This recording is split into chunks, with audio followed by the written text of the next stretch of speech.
Welcome to Too Close for Podcast. Here we are wrapping up Season 2 with Episode 222. First aired on May 11th, 1982. It's called Don't Shoot the Piano Movers. And finally, we got Ray with us on an episode of Too Close for Podcast. As well as JJ returning. I don't think you've been on one for quite some time. The amazing JJ Styles. Thanks for having me back. Hello guys, I am back.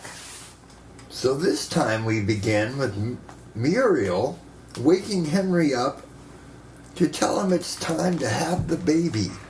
Henry gets up and calls for April, who's sleeping upstairs for some reason, even though 3 episodes she had just moved downstairs, I believe. I never understood the living arrangement that they had. It is quite confused. We're going to have to diagram it at some point. Well, they're the landlords. So we're going to need a whiteboard then, I guess. We're going to break it down at some point. We still have where? We still have 4 more seasons to go. Yep. How many more seasons? 4. They were on the air for 6 years? Yeah, That's longer than most shows. it is. So April goes downstairs and wakes up Jackie and Sarah.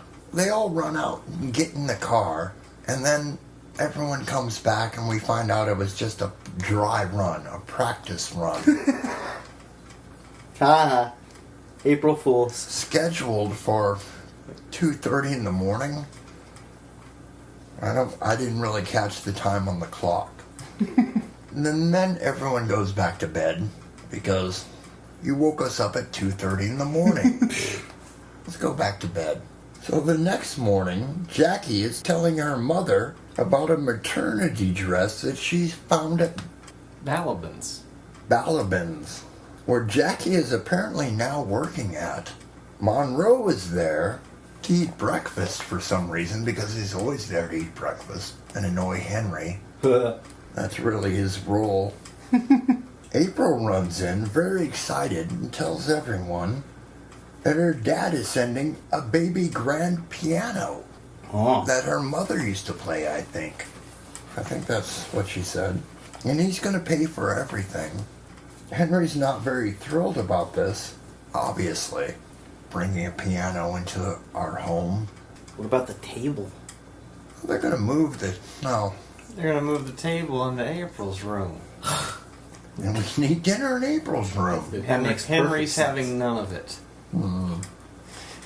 Later, after the wedding of Bernie and Paula DeFranco, Henry's and Muriel's close friends, apparently.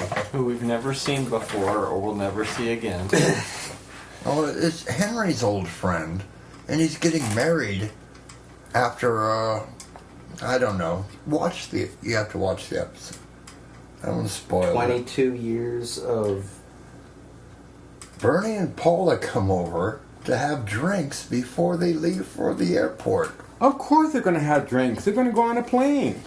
Paula goes downstairs to see the girls' apartment when Monroe and April arrive with Moose. And he's only doing this job for $15. He was going to do it for $20. Well, At $5 less than I normally would have done it for. the job was he was originally trying to get 20, and he promised Moose 15. Okay, getting back to the 15. So let's use the inflation rate. No, So $15 in the 80s is worth what? $50 now? Probably. if we're thinking about how many comic books we could have bought in the 80s What, for $15? $15 compared to what we could buy today, $15 is 3 comic books. it was at least 10 comic books back then, right? At least. So $45. It's like $15. So Monroe, April, and Moose are there to bring the piano up. But the piano gets stuck in the stairwell. Now just then, April comes out of the bedroom with Muriel to announce that she is actually having the baby now. For real. OMG. That's Act 1. That was a long Act 1, too. Did she actually say that my water broke? No. Of course. You I think thought I heard that. You think this think is I her did. third You baby? heard that, right, Ray? You think she would? No, she never said it. Really? Spoiler alert, next episode she has the baby. On the first episode of the Season next 3, season? yeah, it's a two-parter. Break out the Pampers Part 1 and Part 2. But that's next Yeah, season. you think she would have known I'm not really having the baby because my water didn't break? Isn't that what they all say in the shows? That's how- My water just broke. But we had to have this perfect setup of, we can't get out because the piano's stuck. So now Henry is on the phone with Dr. Connolly, and he tells her they'll get to the hospital somehow. He's not sure how they're going to get to the hospital at this point Uh-huh. because, the piano. Yeah. Monroe walks in and is eating a sandwich, which he's just made for himself in the kitchen. Mm-hmm. And that doesn't make that kind of. It's not one of April's grilled cheese sandwiches. Yeah, this No. is before those sandwiches even show up, yeah. Mega pile. So Spoiler alert. Henry's upset. Yeah, that is a spoiler. Well, if you alert. haven't watched this episode and you're listening to this, you might be a little confused. Henry. Okay. Henry takes the sandwich and puts it in the dresser drawer next to the bed. One of my favorite He moments. just of the snatches episode. it from Monroe. It's like, he's very upset. You can imagine. The Too Close for Podcast recommends watching the episode prior to listening to the podcast. Thank you. Muriel walks in, opens the drawer, and starts eating the sandwich. Who wouldn't? Well, she's pregnant. She's still having those, Henry looks out the window and he sees a utility truck fixing a telephone pole. I think that's what they were doing. And he calls the guy over, and then Muriel goes out the window with that guy. Reluctantly. Yeah, he doesn't want to get fired 3 times in the same year. He said his last job was as an air traffic controller. Oh boy. Because that's 80s the, Ronald Reagan got rid of all the air traffic controllers. The back- regulations. Oh, man. I still like last week's dated reference even more, the E.F. Hutton joke. I haven't heard that name in years. E.F. Hutton, man. So Muriel goes out the window so Jackie and Sarah can take her to the hospital. That's Act 2. Yes. So now Monroe and Henry are talking, and April comes in with a platter of sandwiches. How many sandwiches do you guys think she had on that plate? 15. 15? 25. I'm going to say 30. Yeah. I'm thinking Ray and Marty are way closer, dude. There were a lot of sandwiches on that plate. It was a sandwich platter. Well, Monroe likes to So- eat. It was absurd. That's what you call good craft services. All right, so April comes in with a platter of sandwiches and tells them how she got her fingers. No, so April comes in with a platter of sandwiches. I'll just say it. And tells them how she got her fingers stuck one time in something. I'm not sure, I don't remember what. And her mom used butter to get them out. Butter. So they go to find some lube. Anything. Grease, They go oil, mayonnaise. something to lube up the piano, which is stuck in the hallway, even though when Monroe came up to tell them about it, he was like, "Do you have a hacksaw?" Like, he knows they have a hacksaw. He And was he's like- originally going to just cut the banister. And he's like, "You're not going to cut that banister." But she's going to have the baby. I think it's time to cut the banister. But Call the fire department or that would be logic. Look, We wouldn't get goofy hijinks if they did that. You're correct. This is Hey, life it doesn't come with an instruction booklet, okay? You don't know to just call the fire department necessarily. They panicked, yeah. That's Especially if you're freaking out and panicking. Right. And you got somebody like Monroe standing around throwing ideas at you. eating sandwiches. Yeah. So April and Monroe go to look for something to lube up the piano. Lube so up. they can move it. And just then, we forgot about this guy. Henry goes into the bedroom and finds Bernie trying to climb out the window Yep. to get to his bride. But just then, Muriel comes back to say she had false labor pains. Of course. And the piano ends up going out the front door and down the road. Into the lobby. And down the street. I don't know why that would be in the second page. This is you better call the hotel and tell them because Moose and the piano are checking in. I don't get it. Did they slide that far into the street? That Yeah, they're in the they- lobby of the hotel? They had wheels on it, and you know how San Francisco is. They were on that hill. They They are on just that slid hill. all the That way is to the true. hotel. They don't usually use the hill as part of the storyline, and that's probably why we never saw the piano ever, because I'm guessing it was smashed. Because the confusion of why is April suddenly living somewhere different. This is production number 219, and it was shown as episode 222, which means it should have taken place 3 episodes prior. This one goes before. This one goes a long time ago, in a way. It was the week before Iris Martin's first appearance. And that was a while ago, wasn't it? But that episode was 220, and it was shown as 216, so that one was shown way early. So, a very confused second season there. This was the last episode with April in it, and boy did she interlope all over the place in this one. With her piano caused all these problems. She is the reason that everything happened. This classic sitcom trope of we can't get out of the building.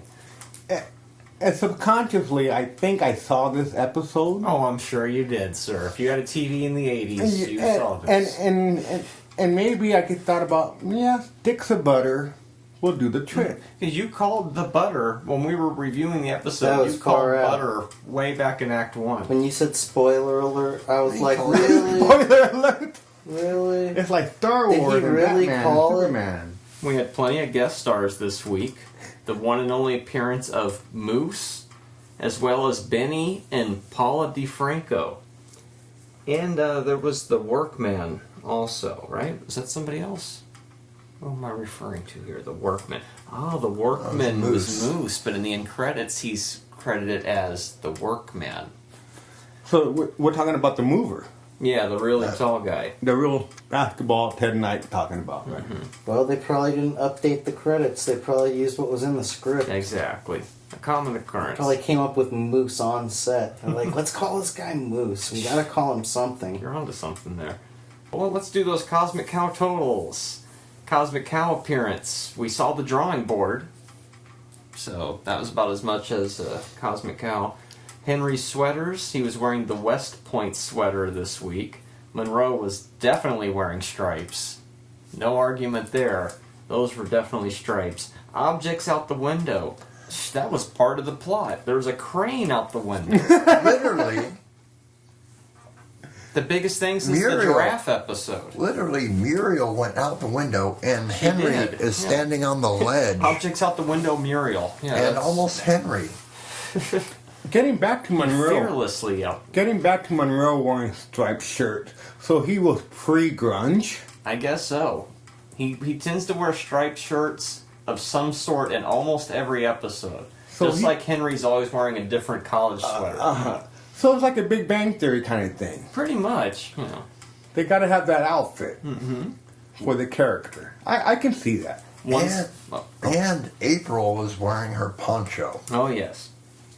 One-sided phone conversations. Yeah, we had Henry talking to Dr. Connolly. A common thing is one-sided phone conversations. You never see the other side of the phone, except in that one episode where Muriel was asleep. So. Okay, so in that episode, do they do a side-by-side shot? No, it was a cut too, and it was that one's debatable. Okay. And whenever they do The a power of editing. one-sided phone conversation, the person on the one side always talks way faster than the other person could possibly talk. They still do that now. 6 instances of Henry pointing, with one really classic Henry stammer, which was right at the end of Act 1, right? Then we had the bridge shot. There's a weird transition. That was the shot. Bay Bridge. Yep. One mention of Balabins. That's where the maternity dress was. And where Jackie is now working. Mm-hmm. I believe there was a mention of Muriel with the band, right? Because Monroe was talking about the piano, and I'll be over here all the time, and as if you're not already. Andrew, well, this is the last episode where, I should say the next to the last, because I think it takes till part 2 till Andrew actually comes out. But the last with the baby bump there, in the whole labor drill. Who named their daughter Muriel? Apparently Iris Martin That did. old red-haired lady. Yeah. That's an ugly name. You don't meet too many people with that name. Nope. The intro variants, it was the classic Monroe sitting in the chair. We did have an instance of disheveled Henry hair, which we're referring to as physical comedy. Mm-hmm. We had the 5-note music cue as well as the 1-note music cue. On a scale of 1 to 5, I give this a 3. So that's a skill rating. Wow. Wow. Bizarre Odd Happenings. Well, we got Poncho April, also the last April, and my favorite, Sandwich in a Drawer, in which Muriel smiles and for like a half second, and nobody sees it. And I wrap it up with, it's either a very special episode or what did we learn? And this week it's, what did we learn? We learned sticks of butter work. Did you read my notes? Nah. Butter. It's all about It worked. butter this episode. Ray's Is that all what about you the wrote? butter. Butter, it works. The key to everything is butter, and Ray knew it.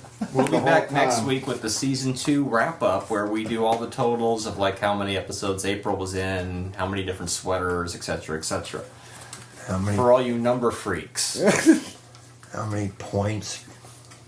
Exactly. You can hear my show on Stitcher. Stitcher is radio on demand. Download the free app today. Listen anytime, anywhere. Create custom playlists. Rate and review my show on Stitcher. And over 4 million car dashboards. On demand and on the go. No downloading, no syncing, no wasted memory. Stream your favorite podcasts. Don't have Stitcher? Download it free today at Stitcher.com or in the App Store.